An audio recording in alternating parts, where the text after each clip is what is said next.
प्यारे दोस्तों, आज हम आपको एक ऐसे बच्चे के बारे में बताएंगे जिसने पैदा होने के कुछ देर बाद ही बोलना शुरू कर दिया था। तो दोस्तों, पैदा होते ही बच्चे ने कैसे बोलना शुरू कर दिया, आइए हम आपको बताते हैं। दोस्तों, बनी इसराइल में एक नेक नौजवान रहा करते थे जिनका नाम जरीज था। वो इंतहाई सौले और इबादत गुजार इंसान थे। उनकी नेकी और इबादत का दूर दूर तक चर्चा था। जब भी कोई मुश्किल मसला सामने आता तो लोग उनकी खिदमत में हाजिर होते और उनसे मशवरा लिया करते थे। अपनी मुश्किलात और तकलीफों में उनसे दुआएं भी कराई जाती थी। बनी इसराइल के बुजुर्गों औलिया अल्लाह का तज़किरा जब भी आता है उनमें जरीज का नाम ऊपर होता है। उन्होंने इबादत के खातिर एक इबादत खाना तामीर कराया था। वो अपनी इबादत में इस तरह मशगूल होते कि उन्हें दुनियावी मामलात का कोई ध्यान नहीं होता था। उन्होंने कभी दुनिया के बारे में सोचा भी नहीं था। बस वो अल्लाह ताला को खुश करने के लिए दिन रात उसकी इबादत में लगे रहते थे। एक दिन ऐसा हुआ कि जरीज के माँ उनके पास आए। ये वक्त जरीज की इबादत का वक्त था। वो हस्बे मामूल अपनी इबादत में लगे हुए थे। माँ इबादत खाने के दरवाजे पर खड़ी होकर अपने बेटे को आवाजें देने लगी। जरीज ने जब माँ की आवाज को सुना तो इबादत के दौरान ही उनके दिल में ये बात आया, या अल्लाह, मैं अभी तेरी इबादत में लगा हुआ हूँ, तेरी बंदगी कर रहा हूँ, तुझे खुश करने की कोशिश कर रहा हूँ और इधर मेरी माँ मुझे बुलाने चली आई है। क्या मैं नमाज को तोड़ दूं, इबादत से हट जाऊं? इस नाजुक मौके पर मुझे क्या करना चाहिए? मुझे इबादत में ही लगे रहना चाहिए या इबादत को तर्क करके माँ की बात सुननी चाहिए? बहरहाल वो इबादत में मशगूल रहा। माँ की आवाज का कोई भी जवाब नहीं दिया। उनकी माँ ने थोड़ी देर तक इंतजार किया। जब बेटे की तरफ से कोई जवाब नहीं मिला तो वापस चली गई। दूसरे रोज फिर अल्लाह वाले की माँ इबादत खाने के करीब आई। उस वक्त भी जरीज अल्लाह पाक की इबादत में मशगूल थे। माँ ने उनका नाम लेकर पुकारा। माँ की आवाज जब उनके कानों में पड़ी तो उनके दिल में ये बात आई, ए परवरदिगारे आलम, मैं तेरी इबादत कर रहा हूँ और इधर मेरी माँ मुझे बुला रही है। कुछ समझ में नहीं आता कि मैं क्या करूँ। इबादत को छोड़कर माँ का जवाब दूं या इबादत को मुकम्मल कर लूं। बहरहाल वो इबादत में ही मशगूल रहे। माँ की आवाज का कोई भी जवाब नहीं दिया। उनकी माँ कुछ देर तक उनके जवाब का इंतजार करती रही। फिर बेटे का जवाब ना पाकर वो वापस चली गई। मगर इस दफा वो नाराज होकर उन्होंने अपने बेटे को बद्दुआ दे दी, ए अल्लाह, मैं अपने बेटे को आवाज देती हूँ लेकिन ये मेरी आवाज को सुनने को तैयार नहीं। तू इसे उस वक्त तक मौत ना दे जब तक ये किसी बदकिरदार औरत का मुंह ना देख ले। माँ के दिल से अपने बेटे के लिए बद्दुआ निकल गई। बिला सुबह बनी इसराइल के यहाँ जरीज इंतहाई नेक परहेजगार इंसान थे, लेकिन माँ की बद्दुआ के बाद माहौल उनके खिलाफ होने लगा। लोग आपस में उनके बारे में बातें करते और उनके इबादत का भी तज़किरा करते। चंद लोगों के दिलों में उसके लिए हसद भी पैदा हो गया। चुनांचे वो उनको बदनाम करने की कोशिश करने लगे। एक मर्तबा उन हासिदीन के पास एक औरत आई, यानी जो लोग जरीज को बदनाम करना चाहते थे उनके पास एक औरत आई। उस औरत ने उनकी बातें सुनी और देखा कि ये सब लोग जरीज के खिलाफ है तो कहने लगे, तुम लोग कह रहे हो जरीज यहाँ के बड़े नेक नौजवान है, अल्लाह वाले है, लेकिन मेरे लिए जरीज को बहकाना और उन्हें अपने हुस्न के फंदे में फंसाना कोई बड़ी बात नहीं है। अगर तुम लोग मुझे इजाजत दो तो मैं जरीज को बहका सकती हूँ और उन्हें अपने तरफ माइल कर सकती हूँ और इस तरह तुम्हें जरीज को रुसवा करने का मौका मिल जाएगा और वो लोगों में बदनाम हो जाएंगे। वो औरत निहायत खूबसूरत मगर बदचलन थी।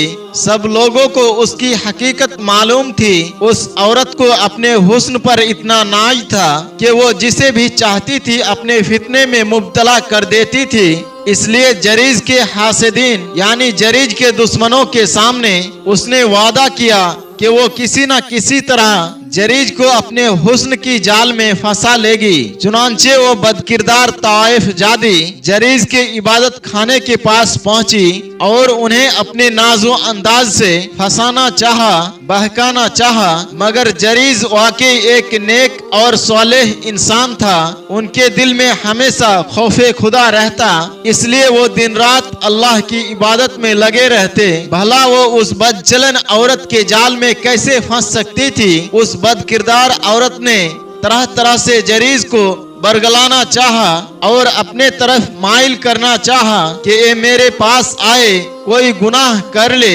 और लोगों में बदनाम हो जाए, मगर हजार कोशिशों के बावजूद वो अपने मकसद में नाकाम रही। शैतान कामयाब ना हो सका। तब उस बदचलन औरत ने देखा जरीज किसी तरह भी उसके काबू में आने वाला नहीं, तो उसे बहुत गुस्सा आया। उसे यूं महसूस हुआ जैसे उसकी शदीद तौहीन की गई हो, क्योंकि अल्लाह वाले के पाकीज़ा अखलाक से उसको बड़ा धक्का लगा था। मैं इससे पहले बड़े बड़े लोगों को बहका चुकी हूँ, फिर भला एक कौन है जो मेरे जाल में नहीं फंस रहा है। ऐसे अल्लाह वाले से आज उसका पाला पड़ा था, जो रात के तन्हाई में भी जबकि उन्हें कोई देख ना रहा हो अल्लाह से डरते। उन्हें यकीन था कि बंदे की आंख से तो ओझल रहा जा सकता है, मगर अल्लाह से कोई राज पोशीदा नहीं रह सकता, जो सीनों के भेद भी जानता है। अब वो बदचलन औरत एक दूसरी चाल चलने लगी। वो एक चरवाहे के पास पहुंची। चरवाहा जरीज की इबादत खाने के आसपास बकरियां चराया करता था। औरत ने चरवाहे को अपने जाल में फांस लिया और उससे अपना मुंह काला करवाया, जिससे हमल ठहर गया, यानी उसके यहाँ एक बच्चे की पैदाइश होने वाली थी।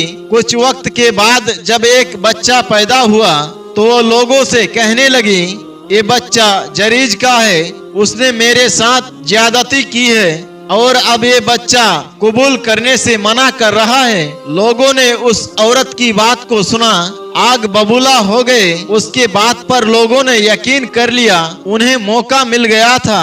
वो फौरन अल्लाह वाले की इबादत खाने में पहुंचकर तोड़ फोड़ करने लगे। जब लोगों ने जरीज को मारना पीटना शुरू कर दिया तो जरीज कहने लगे, भाइयों मुझे ये तो बताओ, आखिर तुम लोग मुझे क्यों मार रहे हो? आखिर वजह क्या है? मैंने तुम्हारा क्या बिगाड़ा है? लोगों ने कहा, तुमने इस बदकिरदार औरत के साथ अपना मुंह काला किया है, इसने तुम्हारे बच्चे को पैदा किया है। जरीज ने कहा, मैंने कभी कोई जिना नहीं किया, ये मुझ पर झूठा इल्जाम है, सरासर गलत है। तुम सब झूठ बोल रहे हो। मुझे जानबूझकर इस जाल में फंसाया जा रहा है, मगर उनके तरफ से लाख सफाई के बावजूद लोग उनको बेगुनाह तस्लीम करने के लिए तैयार नहीं थे। उन्होंने जरीज का इबादत खाना तोड़ दिया, उनके तमाम दीवारों को ढा दिया गया। जब जरीज ने देखा लोग उनके बात को मानने के लिए तैयार नहीं, उनके पाकीज़गों को तस्लीम करने के लिए तैयार नहीं है, तो उन्होंने कहा, लोगों तुम उस बच्चे को मेरे पास लेकर आओ, वही मेरी बारात का इकरार करेगा, यानी अब वही बच्चा बताएगा कि मैं उसका बाप हूँ या नहीं। वो बच्चा उनके पास लाया गया।